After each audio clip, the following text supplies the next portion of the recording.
दोस्तों आज की ये वीडियो आप सभी स्टूडेंट के लिए काफ़ी ज़्यादा इंपॉर्टेंट होने वाली है गाइस। इस वीडियो में हम आपको बताएंगे गाइस बिहार डीएलएड के काउंसलिंग प्रोसेस में कितने रैंक तक के स्टूडेंट को पार्टिसिपेट करना चाहिए, कितने रैंक तक के स्टूडेंट को गवर्नमेंट डाइट कॉलेज मिलेगा और किसे प्राइवेट कॉलेज मिलेगा, ठीक ना। और उसके बाद जो है मैं आपको जो है डॉक्यूमेंट्स बता दूंगा जो कि जब आपका मेरिट लिस्ट आ जाएगा, मेरिट लिस्ट को हम अलॉटमेंट लिस्ट भी कहते हैं, उससे आपको पता लगेगा कि आपका कौन सा कॉलेज में नाम आया है, ठीक है। तो जब आपका काउंसलिंग हो जाएगा उसके 5 से 6 दिन बाद आपका जो है अलॉटमेंट लिस्ट जारी होगा, उसमें आपका नाम होगा और जो कॉलेज आपको मिला है आपके रैंक के अकॉर्डिंग वो वाला एड्रेस आपका मतलब कॉलेज का सामने लिखा हुआ होगा, ठीक ना। तो उसमें क्या करना होगा, उस कॉलेज में आपको 4 से 5 दिन का आपको टाइम दिया जाता है। उस कॉलेज में जाकर आपको इन सभी डॉक्यूमेंट्स के साथ वेरिफिकेशन करवाना होता है।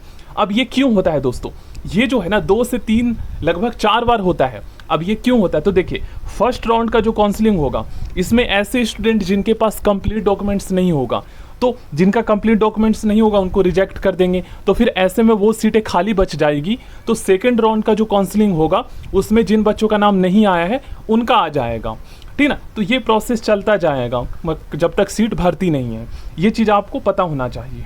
तो देखो गाइस, बिहार डीएलएड का जो काउंसलिंग का फीस है ना दोस्तों, ये बहुत ही ज़्यादा कम है।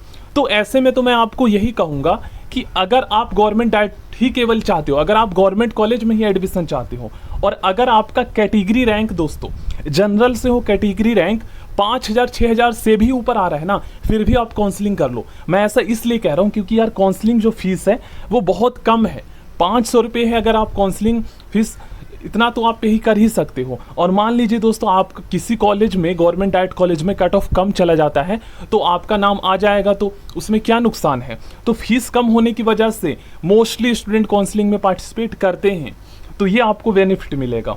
वहीं पर अगर आप ओवरऑल आपका रैंक जनरल से ओवरऑल रैंक 50,000 से भी ऊपर है फिर भी काउंसलिंग में पार्टिसिपेट कर लो, ठीक है ना। अब काउंसलिंग में पार्टिसिपेट करने का प्रोसेस क्या है मैं आपको इसी वीडियो में बताऊंगा, आप टेंशन मत लीजिए, ठीक ना। अगर आप बीसी से हो, कैटेगरी रैंक आपका 2000 भी आ रहा है, ओवरऑल रैंक आपका जो है 30,000 40,000 भी आ रहा है, फिर भी कर लो पार्टिसिपेट।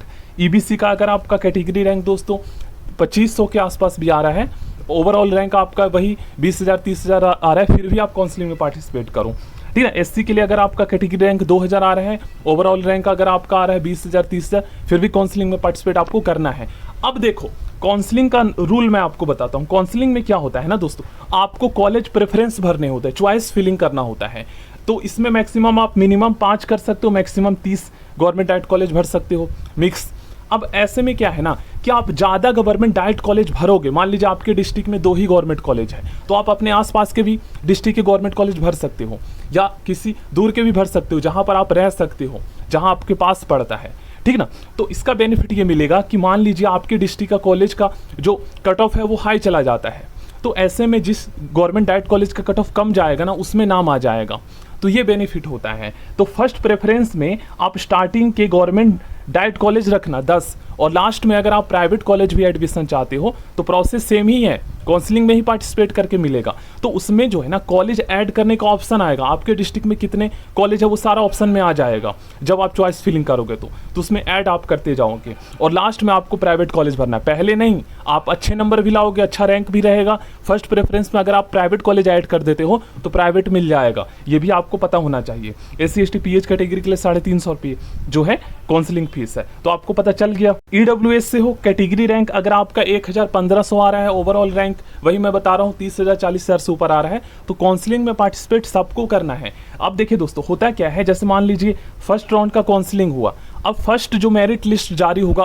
कॉलेज अलॉटमेंट लिस्ट, उसमें मान लीजिए आपका नाम नहीं आया, तो ऐसे में आपको टेंशन नहीं लेना है, सेकंड का वेट करना है। क्यों? क्योंकि फर्स्ट राउंड में दोस्तों बहुत सारे स्टूडेंट ऐसे होंगे जिनका डॉक्यूमेंट्स वेरिफिकेशन रिजेक्ट हो जाएगा, कुछ स्टूडेंट ऐसे होंगे जो एडमिशन नहीं लेंगे क्योंकि उनका दूर कॉलेज आ जाएगा। तो ऐसे में जिनका दूर कॉलेज आता है ना, जिनको पसंद का कॉलेज नहीं मिलता है, उनको सीट स्लाइड अप करने का मौका मिलता है। स्लाइड अप का मतलब नेक्स्ट मेरिट लिस्ट का वेट करना, फर्स्ट वाले में पसंद का नहीं मिला तो दूसरे वाले में आपको मिल सकता है। बहुत सारे स्टूडेंट ऐसे हैं जो अदर एग्जाम भी निकाल चुके हैं, बहुत सारे स्टूडेंट ऐसे हैं दोस्तों जो कि अदर कोर्सेज बीएड में एडमिशन ले चुके हैं, तो फर्स्ट राउंड में वो डॉक्यूमेंट्स वेरिफिकेशन के लिए नहीं जाएंगे, क्योंकि उनका नाम तो आ गया है डीएलएड वाला गवर्नमेंट कॉलेज में, लेकिन किसी वजह से नहीं जाएंगे तो वो सीट खाली बचेगी, तो दूसरा में मिल जाएगा, तीसरा में मिल जाएगा, ये प्रोसेस चलता रहता है। आप समझिए, जब आपका कॉलेज में नाम आ जाएगा तो आपको डॉक्यूमेंट्स वेरिफिकेशन के लिए क्या लेकर जाना होगा। देखिए 20 जून के बाद आपका काउंसलिंग का जो है लिंक ओपन हो जाएगा वही साइट पर जहां पर आपने फॉर्म भरे थे, और वहीं पर आपको एप्लीकेशन नंबर आईडी लॉगिन करके जो है काउंसलिंग में पार्टिसिपेट करना होगा।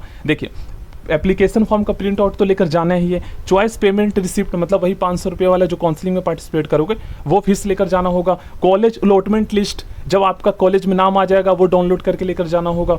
वहीं उसके बाद आपका मैट्रिक का जो है मार्कशीट लेकर जाना होगा, ओरिजिनल सर्टिफिकेट लेकर जाना होगा, वही इंटर का आपका जो है मार्कशीट और सर्टिफिकेट लेकर जाना होगा, ठीक ना। उसके बाद दोस्तों वैसे स्टूडेंट, देखिए यहाँ पर मोस्टली स्टूडेंट का एडमिशन रिजेक्ट होता है। मैं आपको रीजन बताता हूँ। बहुत सारे स्टूडेंट ऐसे होते हैं दोस्तों जो डीएलएड करने के साथ ही साथ जो है ग्रेजुएशन में भी एडमिशन ले लेते हैं, या फिर वो ग्रेजुएशन कर रहे होते हैं, वो डीएलएड का फॉर्म भर देते हैं। तो ऐसे में डीएलएड वाले जो कॉलेज वाले पता है क्या मांगते हैं, जैसे आपने ग्रेजुएशन में एडमिशन जब लेते हो तो आपका क्लास 12 का टीसी या माइग्रेशन सर्टिफिकेट ग्रेजुएशन वाले कॉलेज में जमा हो जाता है।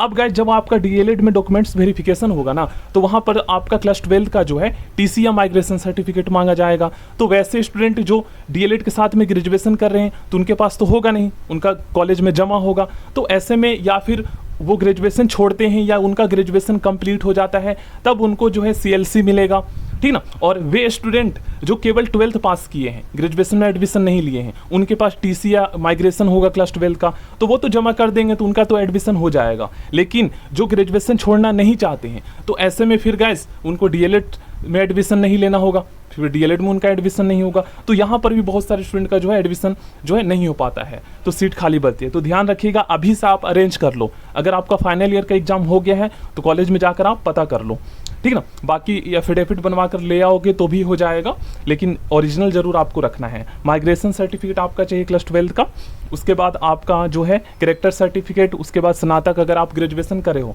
तो ये चाहिए, नहीं करे हो तो कोई दिक्कत नहीं है। स्नातक का भाई आपका जो ओरिजिनल सर्टिफिकेट, जाति प्रमाण पत्र का मतलब यहाँ पर है जिस कैटेगरी से आप फॉर्म भरे हो वो चाहिए सर्टिफिकेट। ओबीसी का आपका रिन्यू होना चाहिए दोस्तों, 1 साल से ज़्यादा पुराना नहीं होना चाहिए, ओके। आवासीय प्रमाण पत्र आपका चाहिए, डोमिसाइल सर्टिफिकेट, चिकित्सा प्रमाण पत्र चाहिए आपका, ओके गाइस, मतलब मेडिकल फिटनेस सर्टिफिकेट। इसका फॉर्मेट आता है जो कि कॉलेज में भी मिल जाएगा और डाउनलोड भी हो जाएगा, मैं आपको बता दूंगा। उसके बाद आपका जो शपथ पत्र चाहिए जो कि कॉलेज में मिलेगा, उसको भरकर आपको वहाँ पर जमा करना होगा। उसके बाद वोट मतलब आइडेंटिटी कार्ड कोई भी चाहिए, आधार कार्ड या वोटर आईडी कार्ड दोनों चल जाएगा। उसके बाद जो पीएच कैटेगरी से उनको सर्टिफिकेट चाहिए, और आपका जो है हस्ताक्षर मतलब खुद से हस्ताक्षर किए हुए वर्तमान का 5 फोटो चाहिए, यही चाहिए आपका।